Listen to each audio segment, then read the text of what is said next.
Hello, and welcome back once again to Chilled Art.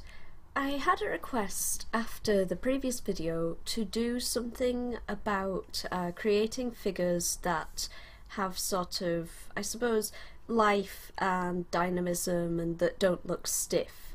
And that was a really sort of tricky request, because at the time I thought, well, okay, that's cool, that's a really useful thing to teach people, but how on earth do I teach this? Like, it's such a it seems to sort of rely so much on just knowing things that for a long while I didn't know where to even start with even talking about this subject, which is, it's really kind of instrumental to making art and like to just doing things. It's such an instrumental skill, and once you know how to do it, it feels so natural that when you're told, can you teach somebody else how to do this,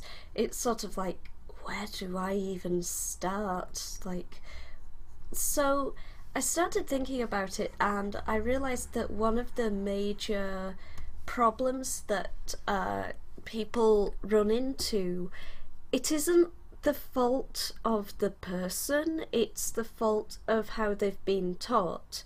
So I started thinking about it, and I thought about how in how to draw books they tend to show you something like this. So it's got like balls here, and then the balls are linked by sticks like this, and then it's got like fingers, and they might even have like balls for the fingers to show you how to like attach the fingers on there, and the thumb, and then it's got arms coming down, and obviously the arms have balls on them too, because otherwise how are you going to get those elbow joints to work, right? Okay, yeah, balls, just stick balls on there. That, because we use ball jointed dolls for art, right? So ball jointed dolls, we use them, some people have these wooden dolls in their workplaces, like as a pose reference, and they you can put them in all different poses, and oh wow, yeah, they're really great. And then it's just got a neck with like a head stuck on it, and I always used to look at these things when I was a kid and think, wow, that's such a cool thing, but they cost like 30 quid, so I can't afford to have one of those. Maybe I'll have one. But like, the more I looked at them and the more I developed as an artist, the more I found that I felt like it wasn't of any use.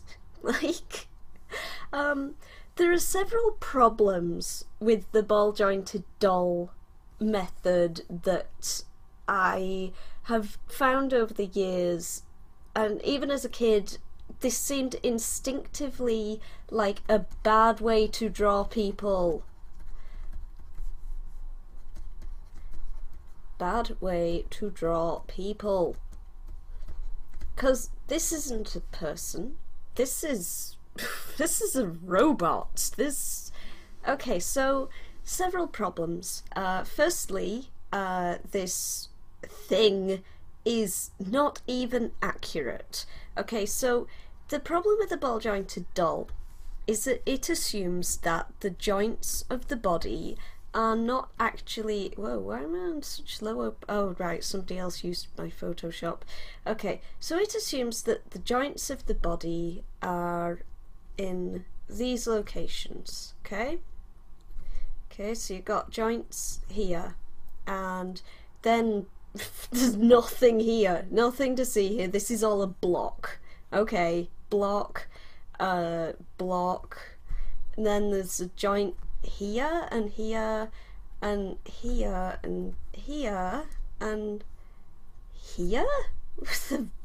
This go here. This is just a block. This is a block too. Okay, and then this is just a thing, and this is a sort of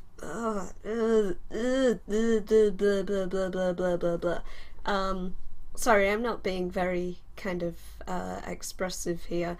Okay, so this is this is wrong.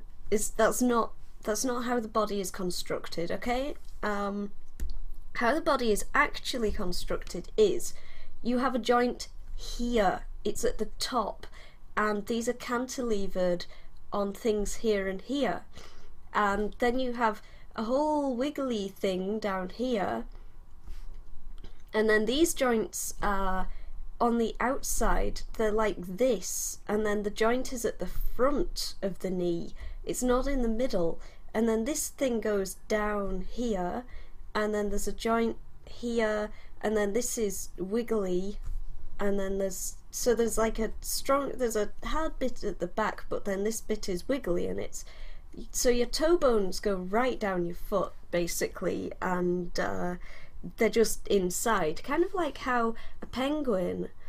Okay, so we know what a penguin looks like. It's a penguin. I loved penguins as a kid, and it's got little dumpy feet at the bottom. The thing is, when you look at a penguin skeleton, its hip bones are up here and its legs go right down inside the penguin. So penguin, just like our foot bones and our finger bones, they go right through, they're just inside, sort of protected in a sense. Okay, so again, like your elbow is on the outside and it's at the bottom of the arm. So then you've got two separate, it's more like a kind of, it's like an axle or something. And then this bit is solid, okay? Just this bit here. So see, you can see how this looks more accurate as a human skeleton, and then this thing, like, it's on a wiggly bit and it's got a bit here and a bit here, so that's a person. And then there are bits like there's a bit around the back and all that stuff. So that's one of the reasons why a ball jointed doll is a bad way to draw people, because it's, even as a guide for drawing the human skeleton, it's inaccurate. It doesn't help you in the slightest. It's actually guiding you the wrong way. So that's the first reason I hate ball jointed doll as a method for learning to draw people, because it's not teaching you the right way to draw people to begin with. Which it really makes me angry that so many people teach kids to draw like this. And like, I had books as a kid that tried to tell me that this was the right way to draw, and I was like, wow, am I doing this wrong? And yet it looks so stiff and lifeless and dull. So another thing about the stiffness of the ball jointed doll is that it assumes a figure that has no fat and no muscle on it anywhere. So ball jointed doll's arm has a really limited range of movement. You might notice that this is about as far as that arm can bend. It can barely go tighter than a right angle, whereas if you do your own arm, so there's our ball jointed doll who cannot give a thumbs up because its hands are all straight and weird. So the ball jointed doll has a very limited range of movement due to the fact that it's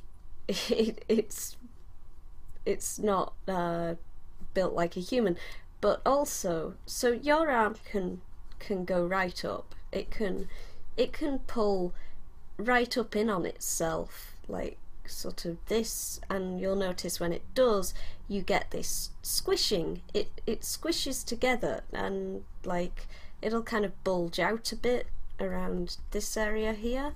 You'll get like a you'll see how the fat and the muscle will bulge out slightly regardless of how skinny you are, and I guess if it doesn't, you're probably dangerously underweight and should maybe see a doctor, or maybe you already are seeing a doctor. So like, even if you do like add muscles over the top of this, it tends to look kind of unconvincing, I think, it's already not structured correctly. And you tend to see a lot of manga that look like shoujo manga in particular. You get sort of, oh, sexy Bishonen guy, and he's dressed really nicely, and oh wow, he's so good looking, Bishonen man. Bishonen is, in case you're watching this with no knowledge of manga or sort of Japanese stuff, Bishonen is like a pretty man, officially pretty boy, but I've seen it applied to like characters who are like 30 or so, yeah, the female equivalent being Bishoujo, like Bishoujo Senshi Sailor Moon, so then he has like perfectly straight shoulders like this, and the arms just, it looks like there's nothing in them, like they're just pipe cleaners or something, and oh yeah, he looks so good looking in his jacket. It's like, what is this man? What is he made of? And like perfectly straight legs, like in fact they often just vanish into the torso, just like really straight skinny legs. So ball jointed doll is often favoured by like shoujo style artists because like it can appeal to people because the characters can look very elegant and very neat, but they don't, you'll notice that fight scenes in shoujo manga tend to look terrible, and it's not just because the fights aren't really the focus of shoujo manga, is because shoujo manga artists have a style that is simply not suited to drawing action scenes, because they're using this ball-jointed doll method for building their figures, which is just unsuited to drawing action. So you might be wondering, like, okay, right, ball-jointed doll is out, so how should I draw figures? And in a way there's no easy answer to this, because I think it comes from practice. Personally, when I'm going to draw a figure, the first thing I do is to work out where the chest is and the rib cage. So chest, pectoral muscles, and then you've got abdominal muscles which come down here. I don't honestly know the names for all these muscles, and you don't have to know the names of them, you just need to know that they are there and where they are. I mean, it can help for explaining to other people and looking things up, knowing what they're called. So these are, people call these lats, right? There's the lats and so like the groin area, and then you've got like legs coming off. If it helps to think of them as sausages, I sometimes find it helps to think of them as sausages. So the joint of the knee is at the front, and I always find it helps to sort of draw the whole joint of the knee in like that, so that's a separate sausage there. So it's not a ball, it's a sausage, and the joint of it is at the front. And then there's your calf muscle, which is a really important part. Ankle bone, really important. You need an ankle bone. And then this slopes down and goes out. So there's the arch of the foot, the ankle bone, heel bone. So ankle, heel, and then toes are front like this. This guy's coming out looking a bit like Big Boss, because I've been playing a lot of Metal Gear. Oh no, the police are on their way because I've been playing so much Metal Gear. Now, one of the things that people always seem to draw on female characters but never on male ones is like the bum. Everybody's got a bum, guys. Everybody has one. You cannot escape the fact that you have a bum. So that's I believe it's called the Gluteus Maximus, the bum muscle, which is like the it's the largest muscle in the body, actually, and an extremely important one that kind of offers support to the body. So here we have, like, so the tummy button would be around here somewhere, or the navel, to use the proper term for it. So your leg joint comes right up here. That's where that bone is going, and the bones are down the front with your legs, and then the back is mostly squishy. So then when we get up, now this is one thing that you will really struggle with ball jointed doll, is what do I do when the character's arms are up straight? Because on a ball jointed doll it goes like this, and it's like, what's going on here? What's going? Shoulders are actually one of the hardest parts of the body to draw, and yeah, it's always a struggle. So let's put this guy's arms up. So the shoulder, as I said, the joint part is at the top here. So let's put in his neck muscles. Alright, and so when you lift your arms right up, you get like a crease here. So you get creases here because it's kind of squishing together. And then, so we know that his bones are at the front and they're going up there. And then underneath, you tend to get this bulge outwards here because the arm muscle at the bottom here, the tricep, so biceps at the top, triceps at the bottom, the tricep bulges out there, and you get this effect of, so your elbow's down here and then goes up here. Oh no, Big Boss has been spotted.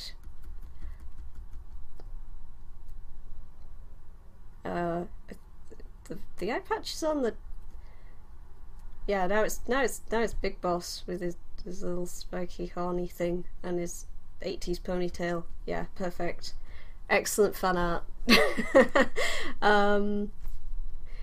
Okay, so the neck is another problem area that comes especially when people are using the ball jointed doll method, because the neck is at the front, and so when we think about the shape of the shoulder region, sort of, if we try to think of the what am I doing? The shoulder region in 3D space, the neck actually kind of projects forwards from it. So here are your arms coming down here, and the neck, there's usually a bump here, and so that's where kind of the spine seems to kind of transition to smaller kind of joints, smaller vertebrae, and then the neck goes forward, so the spine is going there, and then your arms are coming down here, and then you've got like the torso forwards like this, and so you've got nose, mouth, and so yeah, so the neck it has this curve to it, so the neck is not like just coming out of the body straight up, and so it comes from the back and projects forward slightly, especially if a person is slouching. So I'm just gonna get rid of Joe Bloggs the skeleton here. So when we think about a character slouching, and I think this is a really important thing to practice doing, because a lot of people have bad posture, so eventually you're going to have to get used to drawing a character not standing up straight. So let's have him slouch. One of the things about slouching is that regardless of how like skinny the character is, it can make them look chubby. This is one of the reasons that people encourage like a straight posture, because it tends to make a person look sort of, it looks flattering to on most people. It makes the person look slimmer and things. So like when a person is slouching, particularly to keep their head looking forwards, you'll notice that the neck really kind of projects forwards like this, and you get like this slump, and you tend to get like the body creases around here, and the arms hang down, kind of projecting forwards a bit. I'm doing all male characters, but you really don't have to, because functionally there are really few major differences. Why am I making it pink? I'm gonna do orange. Just suddenly realised I'd switched to pink for like talking about drawing females, which is like, that's a bit stupid. So one of the things about women is that we have, or at least I shouldn't say women because some people may find that offensive, apologies to transgender people, because not everybody who is female is necessarily cis. So really I'm talking about a feminine body type that we would associate with a cis woman, or I guess or like, yeah, what we think of as feminine body traits tend to be sort of wider hips and having breasts and things like that. One of the things about drawing that body shape is that the shoulders tend to be thinner, especially if you're like me and have very narrow shoulders that bags won't stay on, and you get the arms tend to have less muscle definition generally. This isn't the case with all women though. You will certainly see women who have plenty of muscle definition on the arms. Sorry, my nose is my nose has decided to get some Red Bush tea down me. I hope you're watching this with a drink yourself. So the female body, you've got these wider hips, and you tend to have more fat on the body generally, which like it's unfortunate that society has these ideas about sort of how much body fat a person should have and things, because it serves a purpose. And I mean, I'm quite a skinny person myself, and a lot of people are kind of very envious of that, but it's not like my body is completely devoid of all fat, because I've always thought that it's not healthy to want to be that way. Fat serves some really important purposes for keeping a person warm, for cushioning the body and keeping it safe, and just general things like that. So you've got like there's fat on the hips is pretty normal, and as well as the wider shape of the hips, you get this sort of softer shape to the body. This isn't to say that all women have a physique like that, but I just suddenly realised that I was mostly drawing male characters here. So when you think about a pose, I think I don't tend to think of them as poses personally. I tend to think of it as character X is doing Y. So they are not posed. If I'm drawing a person who's deliberately posing, like let's say, oh, I'm doing a pose, okay, so you get like when a person is deliberately posing, you tend to get these extreme like angles, like shape. How would I put it? The body is stretched out in ways that are not just natural to how a person would stand. This person is thinking about how they are standing and trying to stand in the most flattering and dynamic way possible. So they've got their hand out on their hip, and they've got their chest puffed out forwards, and they've got their legs nicely planted because their legs are nicely planted because they've got to hold this position. Yes, go forth, my minions. Aha.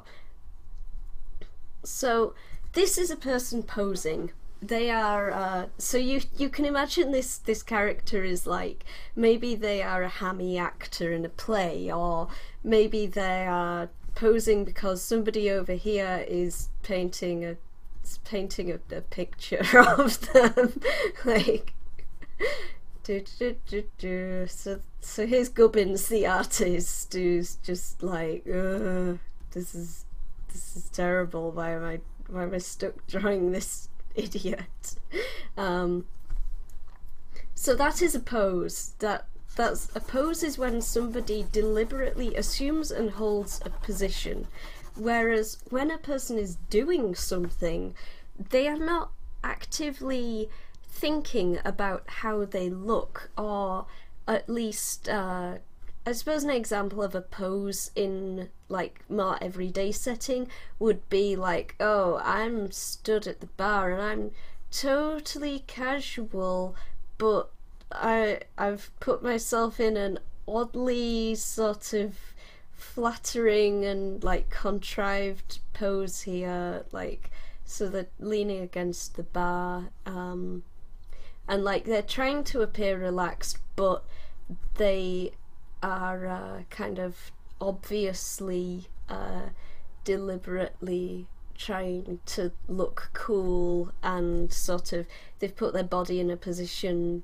that kind of sucks their stomach in and kind of pushes the chest out and things. So again, that's a pose, and that's an example of a pose that might actually come up in a story that you might be drawing, or a piece of concept art. Like, this person is the kind of person who will deliberately pose themselves in a way that makes them look attractive, look their best, or maybe like somebody take a selfie of themselves, or posing for a photo or something. But most people, most of the time, are not thinking about that kind of thing. So let's say somebody is walking to school, or walking to work, and there are loads of ways a person could walk to work. Like somebody, let's say like they're looking at their watch and they're maybe in a bit of a hurry, so you get like wide strides suggests that they're moving it. And if you don't have much contact with the floor, it tends to give the impression that a person is moving quite fast, because this is one of the things that is the difference between, say, walking and running, is how much a person touches the floor. And we might decide that they've got something like tucked under their arm, like a folder or something, and they're looking down at their... let's redo that head. So you notice that this is done like very, very quickly, and to me, learning to draw quickly is one of the most important things you can do. Once you've learned to draw quickly, you can put your effort into learning to draw well, and you will learn to draw well faster because you can already draw quickly. Whereas if you learn to draw well first, you will get so hung up on making everything perfect that then learning to draw quickly becomes an absolute nightmare, because you cannot bring yourself to feel like you're going backwards and like to draw something that looks scribbly and rubbish looking, even though you need to do things that are scribbly and rubbish looking in order to get good enough that you can draw both well and fast. So somebody's walking to work here, then another person walking to work, like, I don't know, they're in a job they hate, and it's early, and just, why am I even doing this stupid job? Like,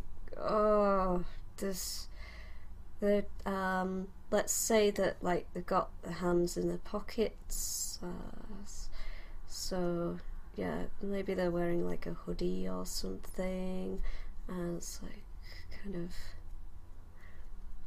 like pull them down, and like, so with this one, because we've got a pose with because we don't have this leg crossing over, because we've got like the legs separate, it looks slower and less dynamic. Also, both feet are practically flat on the floor here, which again gives us sort of a more slow feeling to the pose. Kind of looks like they're not wearing any pants. Let's give them a skirt. There we go. Especially if we give them like hair hanging down, you get this real sense of sort of this person is not looking forwards to where they're going. Or you might decide that somebody is going to work and their job is awesome, and they're so like, they are so pleased to be going to this job, maybe a bit too pleased here. So this person has a real spring in their step, they've got their chest is puffed out, and they're pulling back, shoulders back, head is up, and they've got like, so this person's kind of in a rush in a sense, but they're not hurrying because their head isn't down and things, but they are just kind of, they're enjoying where they're going, they're practically skipping, so it depends on the character and what they're doing, and I tend to think of that more importantly than like thinking of it as a pose.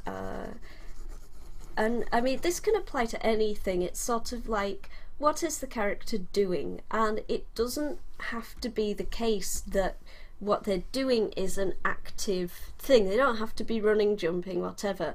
So perhaps what they are doing is reading or relaxing.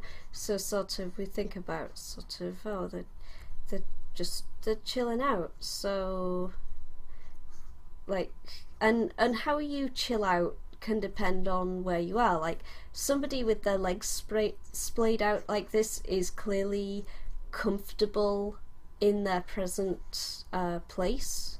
Wherever they are a person who is confident and comfortable, because they are not keeping up any kind of guards at all to keep sort of, when you feel threatened or uncomfortable, or just generally sort of anxious or self-aware, you tend to close in to create barriers across the chest region and the groin.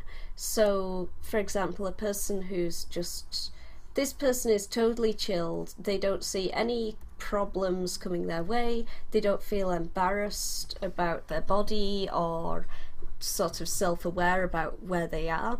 Whereas a person who is sort of, they're relaxing, but they're kind of self-aware, and they're keeping kind of alert, because they might sort of maybe prop themselves up like this. So this person's thinking about, they're keeping an eye on things. They're not completely relaxed. There's some unease to their present state, and you can put extra in if you make those hands kind of clawed, because that puts a tension. We've got a tension going down the arms here that again adds to this sense of unease, and you might sort of find that somebody say, there are loads of different ways to do it, really, because there are lots of ways a person could relax, like sort of kind of a classic one is this kind of side saddle way of sitting. The thing about this one is that it's not a natural way to just seat yourself, so somebody who's sitting in that kind of pose is clearly it's a pose, it's not a natural sitting position. And this is one of the problems I see in comic books a lot with female characters, is that they don't stand like ordinary people. They stand kind of, whenever they're stood anywhere, it's always in these weird poses, like sort of, oh, I am really just standing like this, and it's sort of like, what are you doing? Nobody kind of, oh yes, I'm really just standing here in the middle, just like this. And I mean, that's a slight exaggeration, but this is seriously how people tend to position female comic book characters. You never see one who's just kind of just stood there, like she's just like, okay, cool, whatever, yeah, I'm just standing here, like oh, has there been a crime? Oh man, that sucks. Oh. So I feel like one of the major things is to think about sort of who is doing the thing and what is it that they are doing, because different people do the same thing in different ways, and I think observing people is important, and I think it's important to think of drawing as a form of acting in itself, and to practice things like so, like, how about like list some OCs, which is internet language for original characters.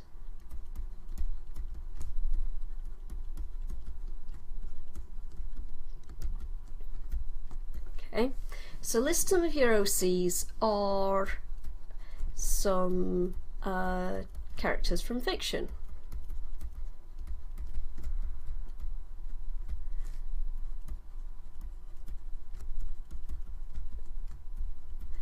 So next thing is list some verbs. So how about like walking? A fun one is sneaking, actually. Walking, running, maybe relaxing. Now the relaxing one, either pick the same prop for everybody, so they're all reading or they're all eating a bowl of cereal or whatever, or they're all just, another interesting one is waiting.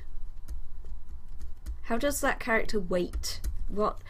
And you should really try to come up with a different variation for each character. If you only have one waiting pose in your brain, that's not really the best way to do it. Don't just draw everybody in the same pose, because people wait in different ways.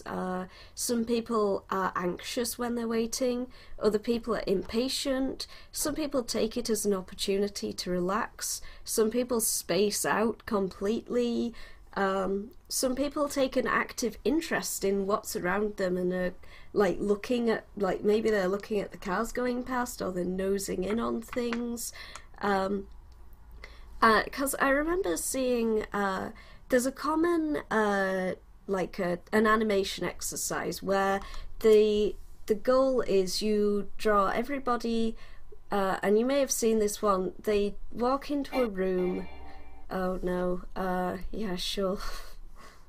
Go. Thank you. Sorry, I should have turned that on before I started recording here. So, I saw this in the extras for, what was it? The new Disney one, Big Hero 6. And it was, the character walks into a room. In this case, it was like a cafe or a restaurant or whatever. I haven't actually seen the movie. And they sit at a table. And it's like, that's a great animation exercise because everybody walks into the room differently, they have a different way of walking, they have a different way of sitting themselves down. The problem I had with that Big Hero 6 one was that they included props. So it's very easy to do walks into the room and sits at a table when you can put in a prop, like one of them eats a bowl of food and it's like, oh, his thing is that he likes food, and one of them, like, walking in while reading is kind of an interesting one, like the character constantly has their nose in a book, but it doesn't give us a sense of what does that character act like when they walk into a room and there is only a there's only a table and a chair in that room. How do they act? What is their way of acting when they are brought into this situation? Are they bored or frustrated? If you have a prop, you have something easy. It's kind of like if you are kind of an introvert like me, and you're at, say, a party or something, you may find that your phone is a useful prop for like avoiding having to constantly look at and or talk to people, and you can look at your phone and it's a nice prop that you can interact with. A lot of people feel the same way about, say, cigarettes or a drink. You can fill an awkward silence by taking a drink or by like taking a puff on a cigarette. It gives you a prop to interact with, whereas when you're just on your own, you're completely naked. So I think that no props is an important one here. No props.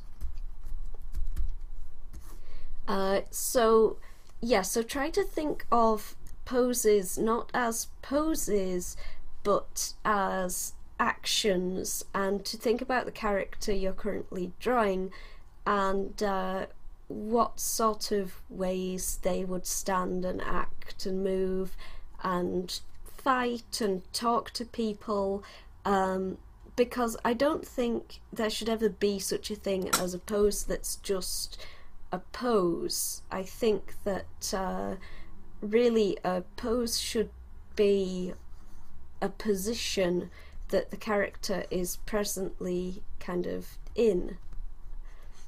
So like, yeah, so sort of reading could be a pose, and like, I don't know, anything a character can do is an action that they are presently involved with, and so try not to think of the pose as a pose. That's my number one piece of advice, I think, for this kind of thing, is to try to start to think of your poses not as poses but as actions that the character is presently doing and will at some point stop doing, get up, go off, and like they're gonna get up, go off, do something else, like, I don't know, they might do the dishes. Hey, here we go. They can be scrubbing away in the sink like this. They have like a little apron on like this. Way. So yeah.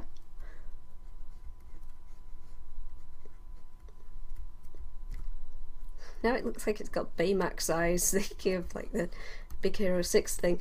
So yeah, so I hope you found this this a useful tutorial. Please subscribe to this channel if you'd like to see more. If you could donate to my Patreon, that would be awesome. And yeah, stay tuned for more chilled art. See you next time.